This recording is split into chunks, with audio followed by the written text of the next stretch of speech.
ایمان قول است و نیت است. قول یعنی قول زبان و قول قلب است و نیتون یعنی نیت این عمل قلب است.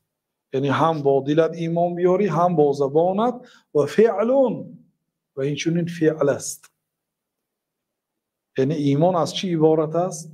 از نیت یعنی از عمل قلب، از زبان از گفتن با زبان و از فعل با بدنات عمل میکنی، روزه میداری، نماز میخونی، زکات میدهی، نماز میخونی، قرائت میکنی، دعوت میکنی، جهاد میکنی، نیکی به پدر و مادر میکنی، نیکی به خویشاوندان میکنی، عمل میکنی، خیر و سخاوت میکنی به مردم، دستگیری مسلمان ها میکنی.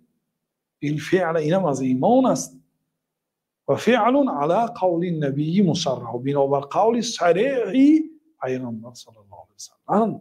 ایمان هر سه‌ش است.